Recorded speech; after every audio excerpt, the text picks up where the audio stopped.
Welcome to another episode of Stuck in My Mind podcast. I am your host, Wize, and today's guest is someone who's turned pain into purpose and purpose into power. At 23 years old, after a spinal surgery that nearly derailed his life, he chose to rise and build himself into a mindset mentor, scaling expert, and founder of Red Rock Institute.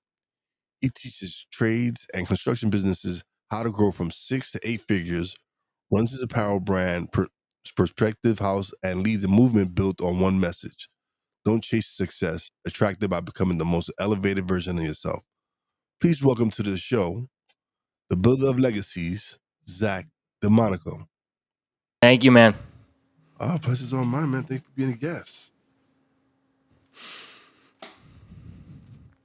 Hold on, I'm sorry about that. No worries. All right. So how you doing today? Doing good. Cannot complain. Warm and sunny outside. Productive day.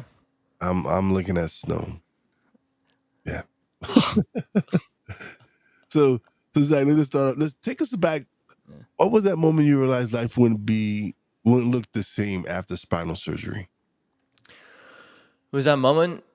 Probably it was going to be the first or the second day once I got done with that spinal surgery in the hospital recovering, and life didn't seem like it was going to be the same after that. I mean, I woke up with no muscle.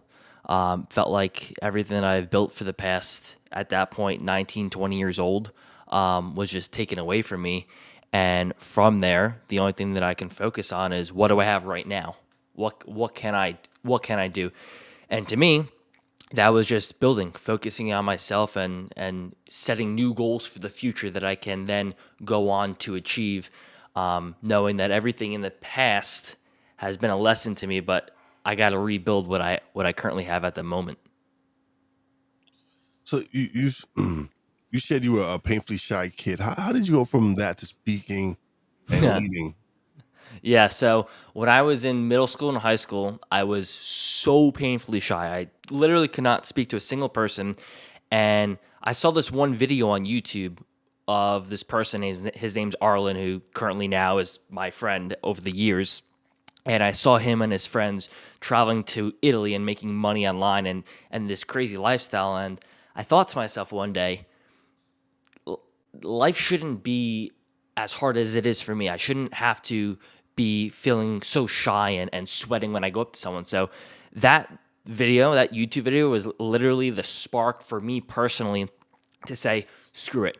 I'm going to start talking to people. I'm going to start experimenting, getting out, and trying to live a life that I actually see online, that I actually want to live. So every day from that point on, it was what you hear on social media, what you hear online, what you hear from everyone else. It's get the reps in, go out, talk to people, and get normal, get comfortable with it, and learn in the process. Yeah, you have to make yourself uncomfortable, right? In order for yourself to get comfortable in what you don't know. So it was like with me when I had been wanting to launch the podcast, but I kept making excuses like, nah, who's gonna want to listen to me? What am I gonna talk about? I don't have all the recognition and all, and so it was just excuses until I finally decided to just make myself uncomfortable and do something that I normally don't do, because podcasting wasn't my thing. It wasn't something I had heard some podcasts, but it wasn't. I didn't know anything about video, audio, RSS feeds, any of that. Everything I've learned, I've taught myself and from the conversations that I've had with other podcasters and stuff like that. So I love that. That's so interesting that you bring that up, because when I was going from the shy kid to breaking out into talking to people and speaking on camera for hours at a time, and even on stages, that's literally one of the things that was my biggest limitation, is the thought of, I've never done it before. I don't know how I'm going to do it. And part of overcoming that was partly, okay, let me understand what I'm thinking, what these thoughts are behind, where they came from.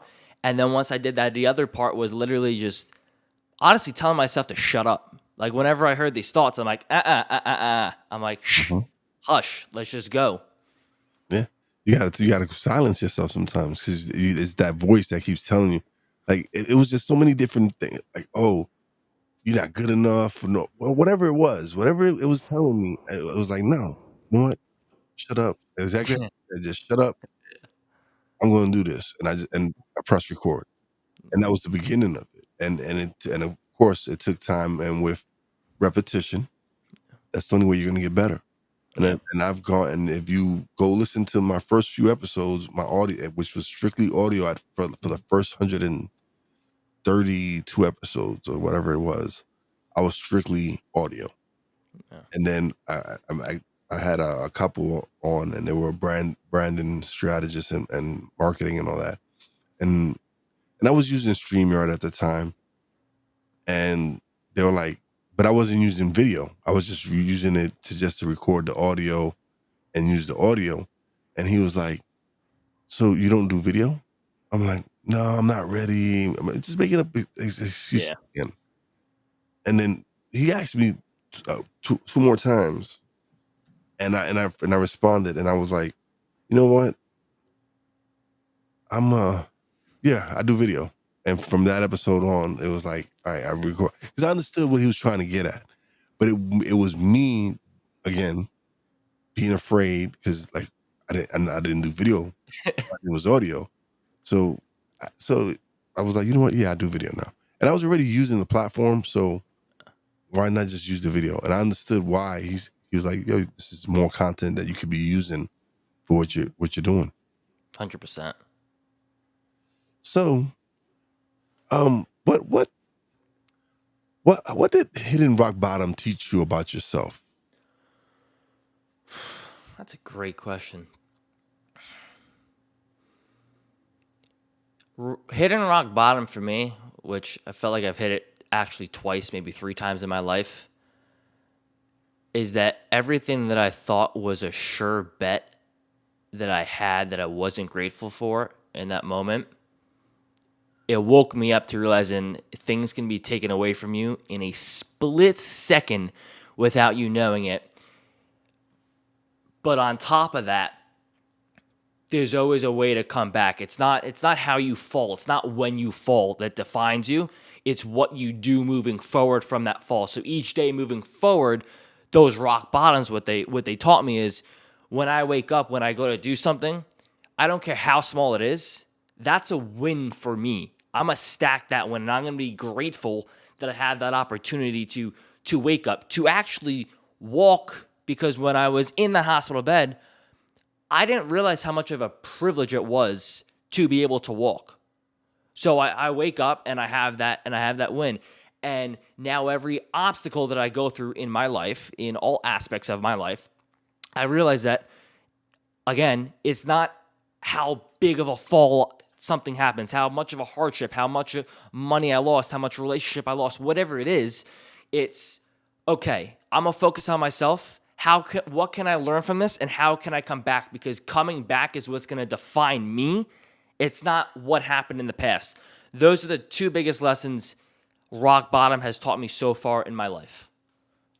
And I agree with you. Like, if had I not overcome the circumstances that happened in my life, I could have easily used them as an excuse to just wallow in my pity and just give up. But instead, I was like, no, this isn't what I'm here for. This isn't my purpose. There's more to what I'm supposed to be doing. There's more to my story. Yeah. And so once I started doing that, things started changing. And I could imagine, and it's nothing similar to what you what you went through, because I can't imagine not being able to walk. But it, yeah, people who go through hardships in life. Everyone's path is different, but people definitely go through their struggles. It's how you bounce back. It's definitely how yes, it's definitely how someone gets knocked down if you bounce right back up, or you stay down there. Yeah. So how close were you to giving up mentally, physically, emotionally? I I gave up. Mm. What was it? 3 months working out, focusing on my mindset and my health, like pre-planning playlists, pre-planning Rocky Balboa, like all these things, getting myself set up. go into an 8-hour surgery without realizing it, losing all my muscle, everything, screws, nails, rods in my back, waking up. And then the first night was hard. The first night waking up, you're out of whack, right? You're trying to come to your senses. I don't know what's going on. And at this time, we were in COVID, so I couldn't have anyone around me. So I was a young kid in this hospital bed, completely out of it.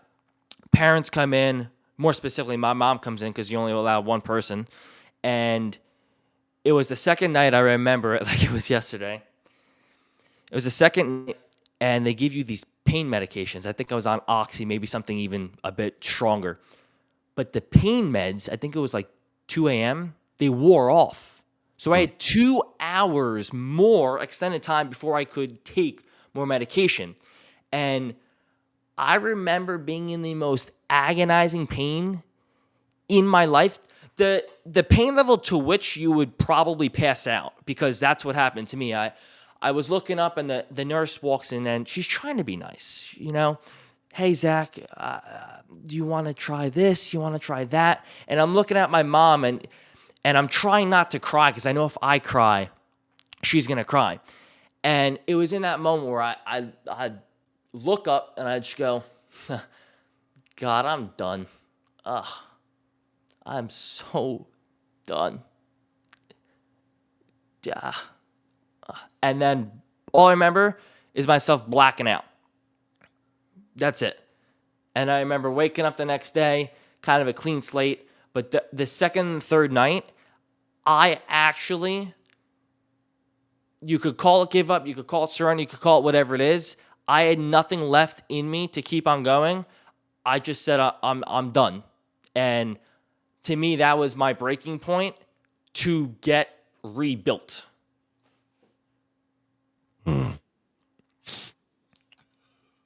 So what's the belief you had to kill in order for you to grow? From that moment moving forward? What was it that made you want to be like, you know what? No, I'm gonna keep going. Well, it's gonna give me chills. When I was younger, I was shy, but I also had a lot of trouble connecting with people and having my own self-esteem, my own self-confidence. One of the things that kept me going was watching people like Cristiano Ronaldo, watching people like Sylvester Stallone, these people who would motivate me, Tony Robbins, Grant Cardone, these people that would push me. And I kept on hearing their stories of what they went through and where they are right now. And that's one of the things that kept me going each day. And what I mean kept me going each day, at that age, I wouldn't want to go to school.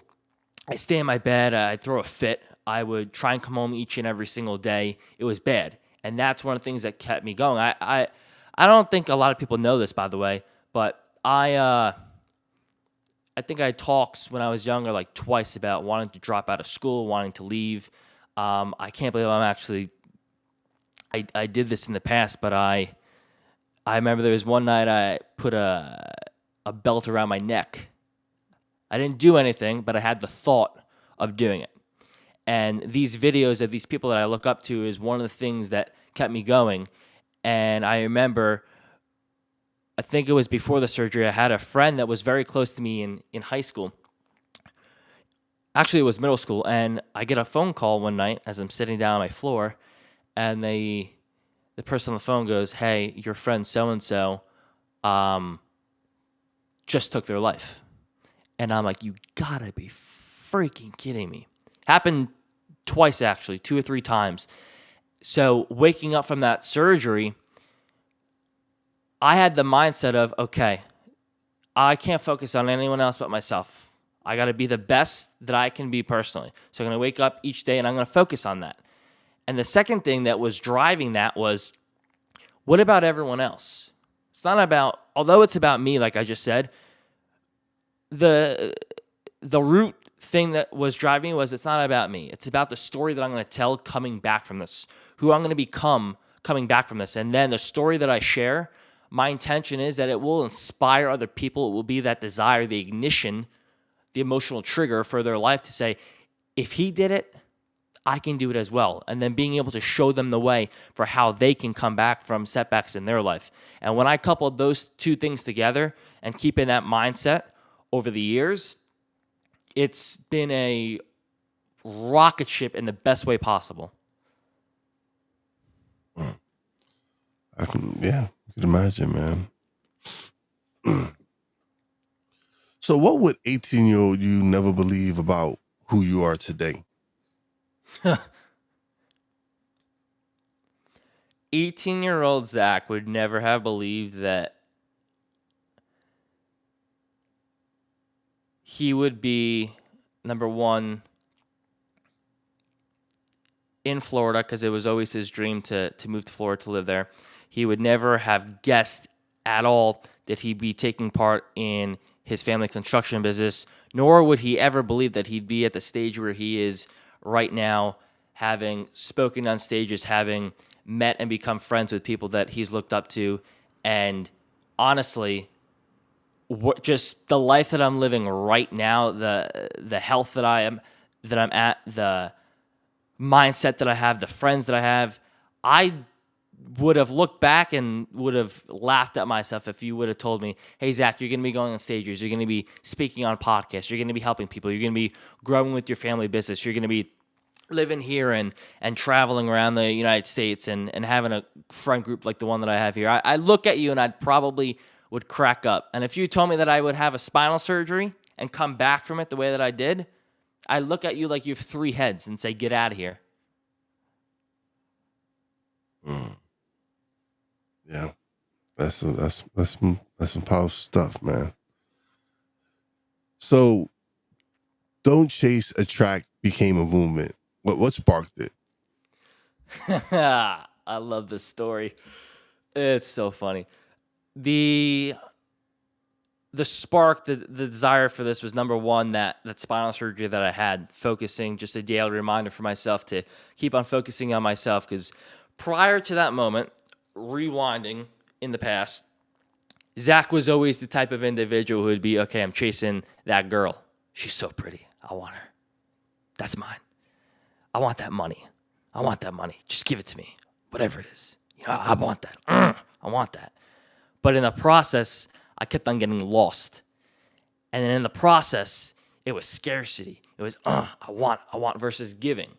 So because of that, I lost identity in who I was and what I actually really wanted. So from that moment, I switched it.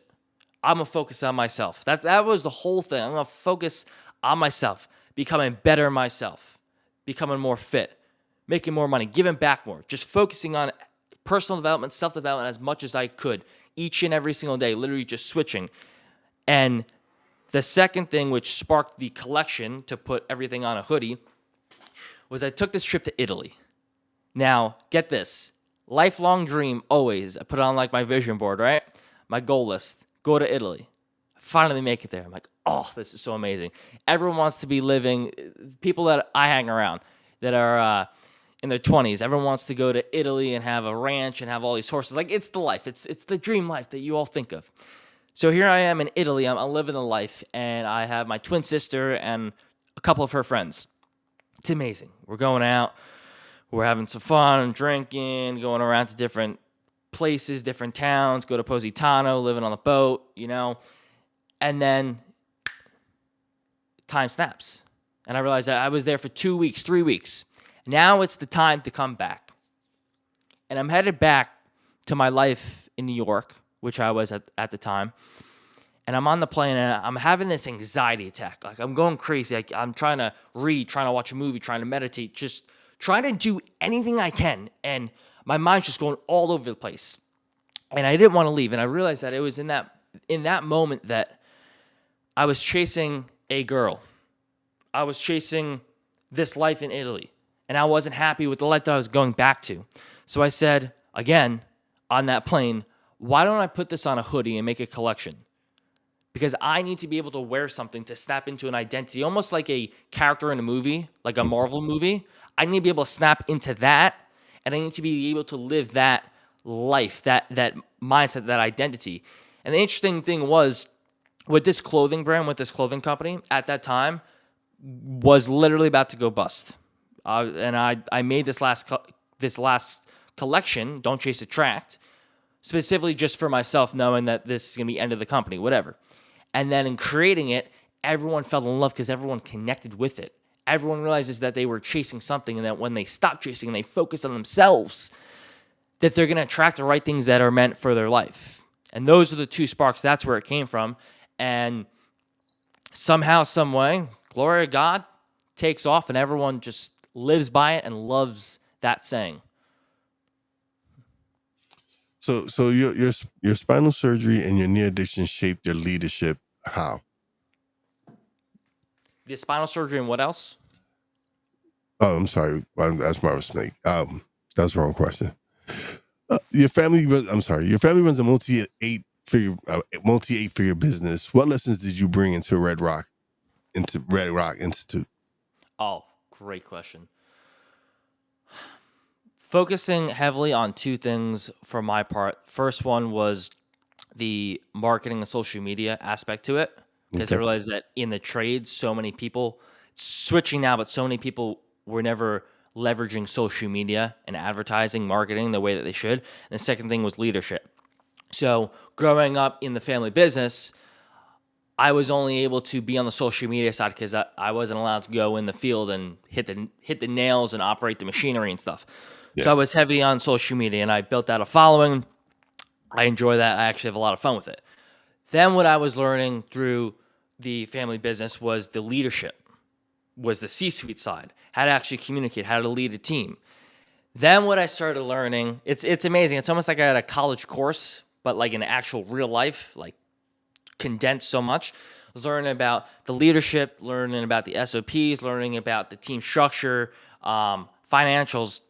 So I took all of that I was learning, and I realized that I had people that were my age, that were in their 20s and young 30s, in the trades trying to start up their own thing. And I said, why don't I just package this, something that we're doing right now, so we could help my friends and other people as well. So now with Red Rock Institute, that's exactly what we're doing, which is the first part, helping trade businesses grow and scale in their own companies through the trials and tribulations and achievements that we've achieved in our construction business. And the second part, which will be happening in a few years, is focusing on the younger generation. I don't know if anyone who knows who Mike Rowe is, but he was on Discovery Channel for, I believe it was Dirty Discovery jobs. Channel for, Dirty Dirty Jobs. Yeah. I loved him. Loved those videos. And he said I believe it's in the next few years, 150 plus, maybe even 200,000 trades jobs that are going to need to be filled. But people don't understand, this younger generation doesn't understand the opportunities, the amount of money that they can make, the career path that they can have in these different industries. So that's one of the things with Red Rock Institute, the part two of it is to be able to give the younger generation that opportunity to go into. Oh, I don't. Gary V. Right? He talks about trades and talks Yeah. about how electricians are going to be in high Just demand. wait. Right? He's Just wait. talking about they're going to be making upper six figures because there's such a need for them, especially with the explosion of AI and all this other stuff, that they're going to need the power and everything to help generate it. So they need electricians to help with all these new wiring and everything. So yeah, so it is something that that's lacking. I know when I was growing up that we had trade schools and stuff like that, and it seems to me like they really don't. They stop focusing on those. Yeah. It's like people just want to get rich quick and don't are afraid for a little bit of hard work or this nothing wrong with doing an honest living as in the trade. I mean, listen. Like I said, electricians in the next couple of years are going to be killing it. I feel like I'm already starting to see it now in New York with what we're doing in New Jersey and these couple of these other states. There are so many positions that need to be filled, and I am starting to see just now people are starting to wake up to that and saying, "Oh shit, really?" Like I can go into that. I have two friends that I'm thinking of right now. I'm not going to say their names, but they're they're young and they're getting after it and they're amazing at what they do. I completely believe it's gonna exactly what you just said and what Gary just said. It's gonna pop out. And to me, there's nothing. One of the most fulfilling things for me at the end of the day is just like what you said: getting out, using your hands, building something, doing something, and then coming back home. Yeah. And so, yeah, so it is definitely, and with a lot of constructors, and I can imagine you're in Florida, right? And so I know after COVID and everything, with everything that was going on, and some of the laws, I know construction in Florida has kind of been a little on the downslide. Yeah. Hey, listen, is the truth, man. Yeah, But but there's other places like you said, like New York, New Jersey. There's a lot of work going on up here. There's a lot of new buildings being built and stuff. So there is opportunity. So my previous question was your spinal surgery and your near addiction shaped your yeah. leadership, and in which form? How did that shape your leadership? I had to become the leader for myself. I had to learn what leadership was for myself. Getting off of the oxy, which was partly my dad saying, "Get off of this right now. You're starting to become addicted." And then moving forward from that surgery, it really taught me a lot. Like you even opened up about it before. What did the rock bottom teach you? How do I lead myself? Because I know that there's gonna be people surrounding me that are gonna be helping me get out of it. But to me, I needed to lead myself first and understand who I was and how I'm gonna get out of here. And when I'm able to do that, when I'm able to learn from the experience myself, then I can actually create a roadmap for other people to actually follow in. I don't care what it is, in their business, in their personal life, in their health, in their relationships, whatever it is. But I need to go through that fire myself, go through that experience myself to understand, okay, Zach, you're going to be the leader of yourself. That means you're going to wake up, you're going to do X, you're going to do Y, you're going to do Z, right? And you're going to stick to it. This is so one of my mentorships, one of my mentors that I've learned from, they talk about me leadership transitioning into we leadership. So you have to be able to understand yourself first, be able to lead yourself first, be able to have discipline and accountability and consistency within yourself. And then once you're able to do that, then it switches to we leadership, which comes in with the team. Now you have to teach other people how to do that same thing. So then you basically duplicate yourself into three different people. And that's how you Okay. grow your own company. But again, like you just said, it all goes back to the me leadership part. And that all stemmed from that moment at that hospital of saying, okay, not one day, but day one. Let's move forward. Yeah, absolutely. S- what are the biggest mistakes trade businesses make when they're trying to scale? They try and do it alone, I think is one of the biggest things. They try and do everything alone.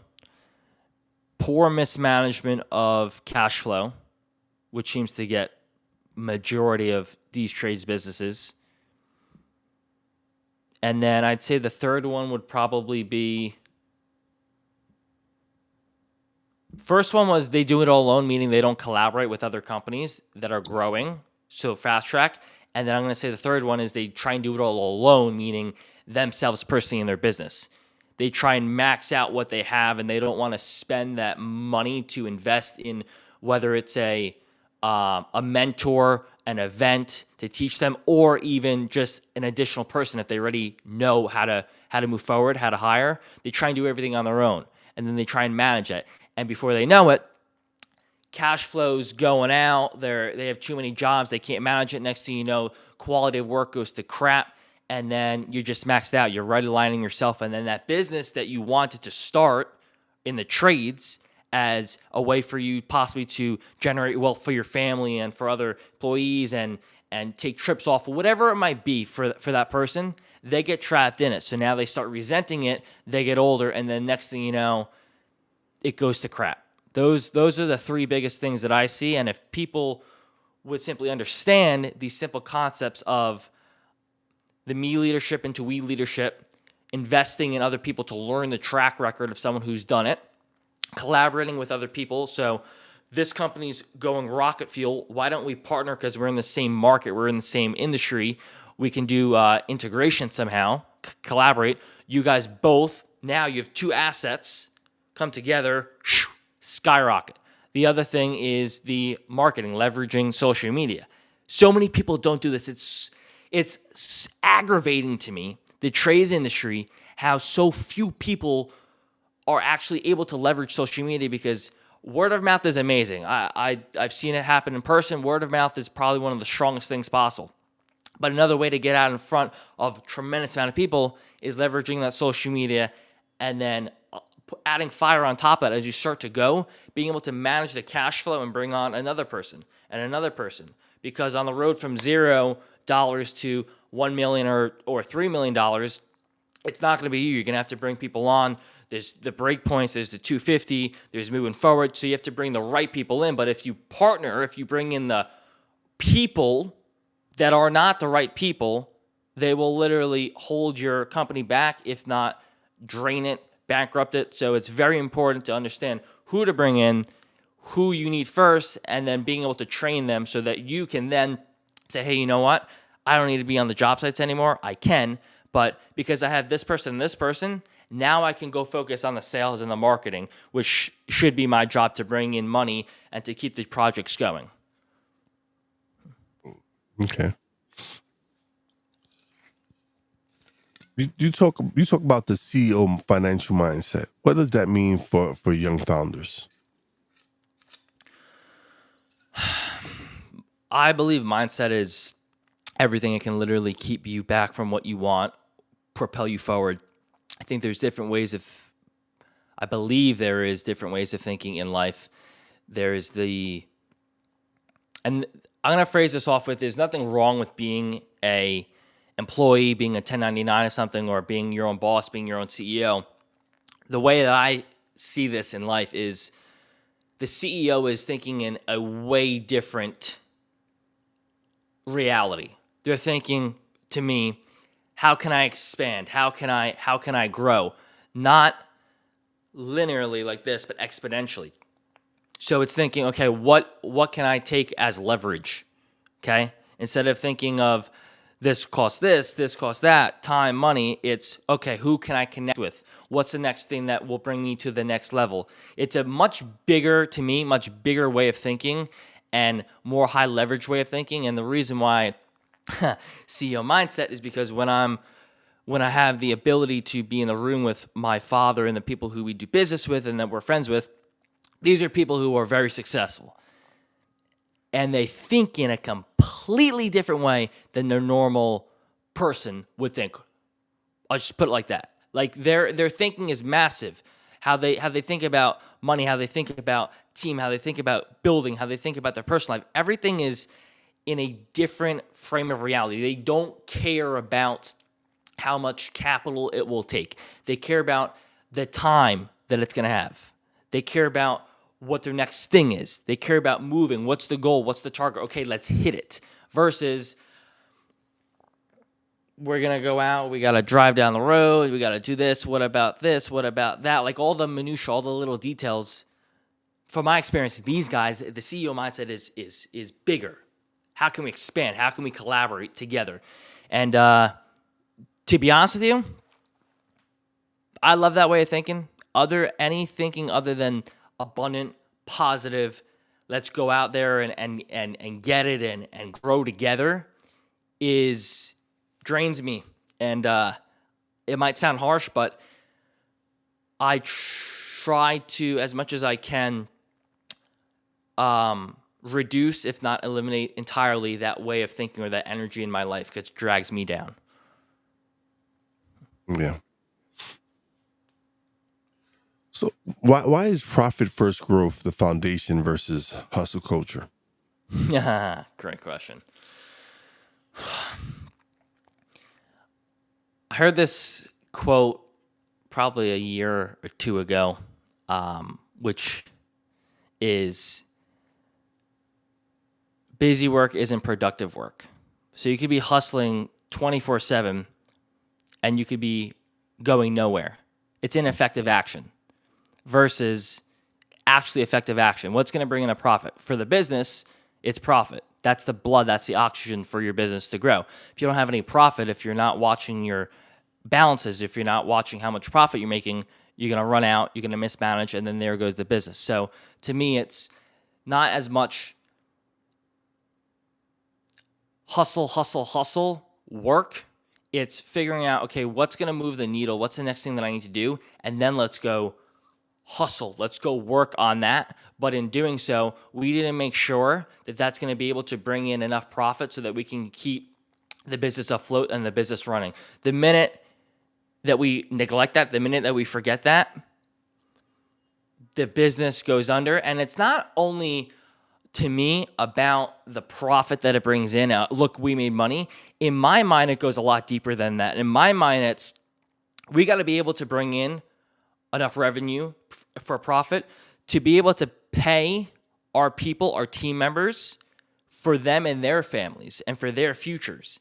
And then as well, on top of that, we need to have this business thriving in our life as well so that we can invest into our future, into assets in our future. The whole thing for me in this business and hustle and profit isn't just the what you can see on the outside. For me, it goes a lot deeper, like I just said.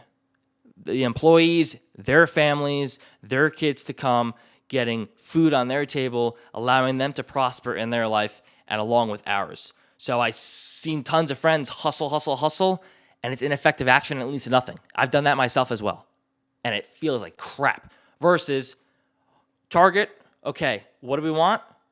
Is that actually going to be effective action, bringing in something that we can then leverage upon and move forward? Yes, amazing. Attack speed. Go after that 100%. Yeah, definitely. What's one money habit every young entrepreneur must start today? What's one what? Money habit Interesting. every young entrepreneur must start today.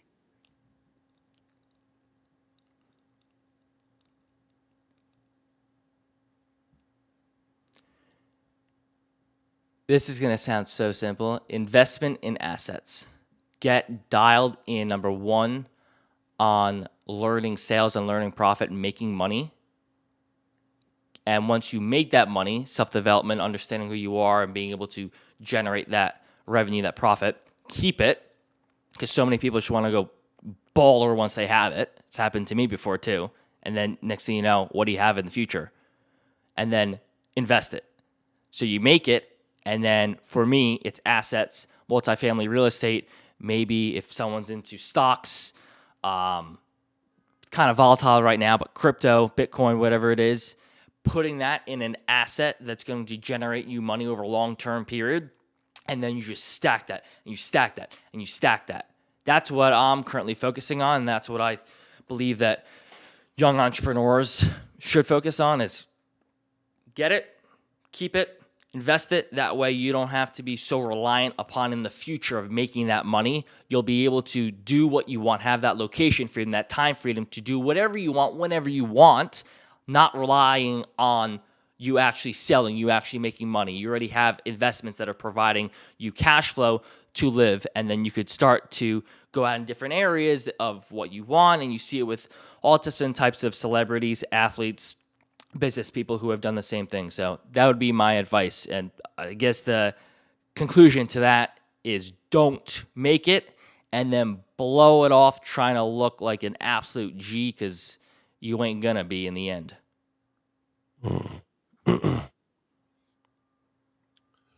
So how did rebuilding your relationship with your father change the way you lead?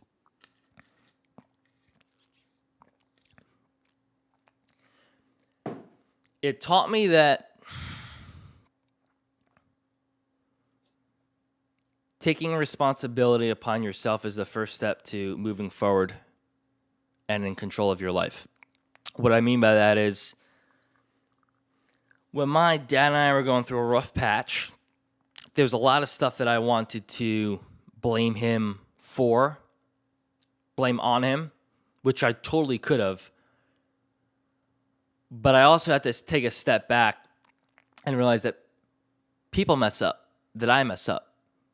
How did I act that caused him to do X, Y, Z, which then aggravated me and now split us apart? What did I do wrong? How can I change that? Again, Zach's leadership, me leadership.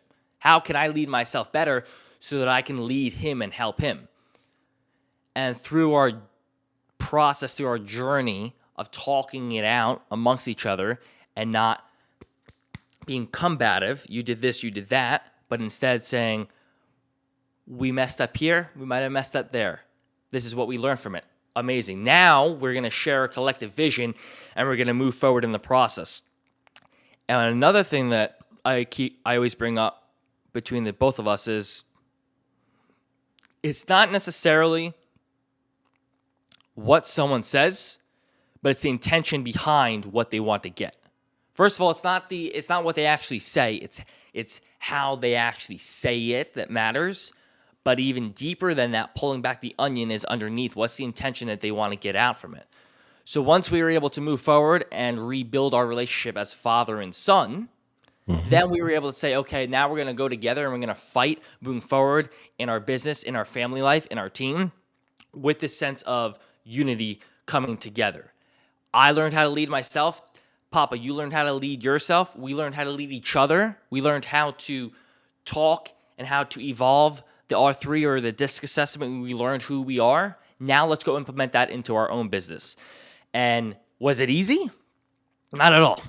I remember I had 2, maybe 3 days of literally not talking to my father at all, not even wanting to look at him, to the point where you walk in a room, it's like you have the energy, like you know that something's up, kind of a level of disgust. However, you need to talk through it and you need to understand someone else's side of it to move forward. So now when that happens with someone, let's just say in business or in our personal life, we know exactly the roadmap of what we need to do and how we need to talk with them to move forward to get them to our desired results that we want.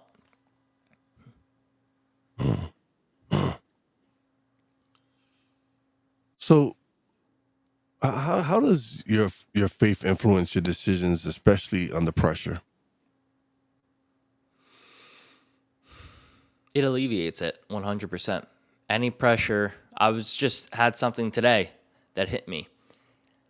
And the pressure, the heft of it, the heaviness, the burden, if you want to call it, of I have to figure it out on my own. I have to do this on my own. Tapped in with the uncertainty of everything cripples me, pulls me down. I was talking to you before about that negative energy, that energy that drags you down.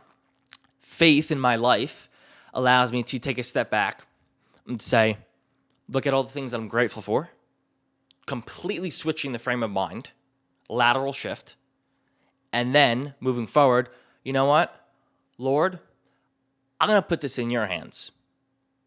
I'm going to let you lead me for where you want me to go. Because I know if I go somewhere where you don't, it most likely won't work and it's going to hurt. But if I let you lead me, I know no matter what happens, it's all going to work out.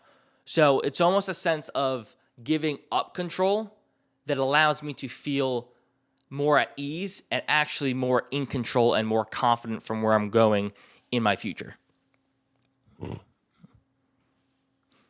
So, what's next for your movement and for the entrepreneurs you work with? I'll say moving forward is 2026 is my big focus right now. What I have on my mind is taking this apparel brand, the speaking, and the construction to a whole new level. My focus is going to be getting on more stages, more podcasts, sharing my story, inspiring other people through that, being able to mentor other people, being able to coach other people, bringing them through my private one-on-one to be able to help them implement change radically in their life. And then through that, vertically integrates into the apparel brand, into the apparel company, helping people don't chase attract. That huge vision for that. I actually have a team working on that. And then construction. I'm locked in over the next few years to creating one of the largest, most impactful family construction businesses on the East Coast. And for Red Rock Institute is being able to help other people that are just coming up do the same exact thing in their life. Long-term vision, man. No short-term things right now. Just long-term Awesome, vision awesome. locked in. Yeah. If someone feels stuck in survival mode right now, how do they break free fast? My advice would be number one, you gotta get out of the thinking that you're in right now. If you're in survival thinking, you gotta step out of it. You could do one of the things that I did, which helps out so much, is learning about the triad, which is the human psychology, which is the emotion, physiology, where you're focusing. So if you're in the shit right now, you're probably like this. You're probably thinking of all the negative things. It might be hard. Switch that shit up instantaneously. Stop thinking about what you don't want and where you're the shit that you're headed for, and start mapping out in your mind everything that you do want. Act the way that you would have been if you have that. Be it right now. Start doing it. And then the other thing is, for me, go online, search up motivational videos, whatever the hell can get you out of that negative energy, that negative mood. Switch it. Start hanging around people that are doing amazing, that are doing better than you. Learn from them. And then instantaneously, so crucial, set a target, get out and do it. Achieve it. Then again. And what that does for you is it snaps you out of this shit mood, whatever you want to call it, wherever you're in the hardships. Because what will happen is you'll be in that area, and then it's going to double down. It's like a negative spiral, and you keep on going down. And then next thing you know, you're not getting out, and you start thinking to yourself, I think I might be an introvert. I think I might be shy. I think I might be a bit depressed. And then you try and use these depression or whatever else you want to call it as a way for you to get love from other people, but you're dragging other people down. Instead, target, get out, start doing something, build something, come home at the end of the day, look, amazing, I did it. Then you stack the wins. Then you continue moving, and you keep on going. And in the process, you keep in the back of your mind, number one, if these limiting beliefs come up again, you just got to tell yourself to shut up. Literally tell yourself to shut up. Understand where it's coming from. Tell yourself to shut up. Then keep on moving forward. And the second thing that I hold each and every single day in my life, like we just talked about, is that God is my faith. Something's hard. Lord, take it from here. Lead me. Bam, go. Bam, go. I'm telling you right now, what's helped me from that hospital bed moving forward and everything that I've hit is exactly what I just told you, and it's action. Whenever I'm not moving, whenever I'm not doing something, I feel worse. Set a target, hit it, keep the momentum going. Awesome. Man, this has been a great episode. We've come to the part of the show where you're going to get the spotlights, and you get to plug away and let everybody know where they can find you, website, Instagram handle, TikTok, whatever, everything. Amazing. Yeah, really simple. Just Zach Del Monaco, my name, with a DELMONACO on Instagram, YouTube, TikTok, you name it. And then my website is just my name, ZachDelMonaco.com. You could find all my social media links, all my content right there, past interviews, coaching, whatever it is. Hit me up on social media, all free content. If you don't have the ability to invest or to learn to do something, go scroll social medias. You'll learn everything over there, and keep it simple, keep it easy. Awesome, man. Awesome. Thank you so much for being a guest, but don't leave just yet. Let me close out the show and we'll chat a little bit off the air, but thank you so much, man. It was cool. We sometimes it happens, but today was one of those days that we actually got some comments left by some people. That was my boy Tony. He's had wished him a happy Thanksgiving. He's just replying, but he also said, good show, bruh. Always is. He also commented, every day we got to go find a way to find a way. Yeah. He goes, no matter what our grind is, and encourage others to have integrity, to be honest, trusting God. And this is one of the reasons I love doing my show, is comments like that, is to have people who are listening and it resonates with them. So thank you, man, for being a guest. But again, let me close out the show and we'll chat off the air. But man, thank you, man. This was a good episode. I love it. Thank you. Appreciate it. Appreciate you, man. Thank you. All right, everybody. Another great episode is in the books. Oh man, I love it. It was awesome. I'm looking forward to some more great conversations coming up. But if today's episode lit a fire in you, go follow Zach at Perspective House and Red Rock Institute. And if you're a young entrepreneur, a trade professional, or somebody rebuilding their life, share this episode, because success isn't chased, it's attracted. Stay focused, stay grounded, stay wise. You know how your boy Wize does it. Peace out.